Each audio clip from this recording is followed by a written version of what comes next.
Hello friends, welcome back to the many video guys and my YouTube channel guys. Today friends we are going to talk about guys Tecno phone setting guys, and today friends I am going to show you guys how to fix this problem on Tecmobile. Friends, you are not operating your Tecno phone with one finger, so how to fix and how to solve this problem. So friends, we call it talkback, and friends now let's see how to solve talkback problem on Tecno mobile. So friends, you can see you cannot use your Tecno phone screen. How to solve this problem, and guys your phone screen is locked, so how to unlock phone when talkback is on.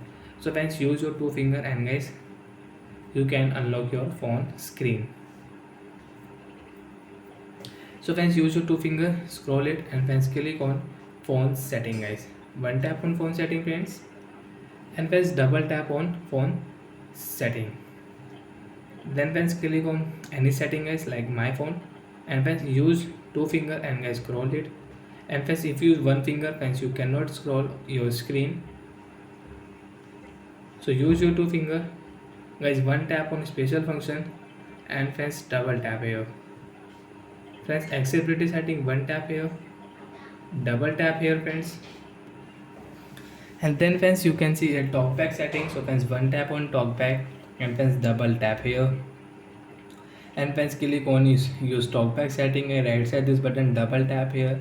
Friends, you can see stop button, one tap here. Friends, double tap, your problem is solved. And friends, now you can use guys your Tecno phone without talkback problem. Friends, one finger you can on any setting, you can tap on your screen with one tap, and you can use your Tecno phone without talkback problem. So like that friends, we can fix talkback. And friends, now you can unlock your phone guys with one finger swipe here, you can unlock it. So like that friends, we can fix, we can solve talkback problem. So bye guys, thanks for watching the video friends. Now do you have any doubt, any problem, so you can ask me in comment section. I will check, I will help you. Bye friends.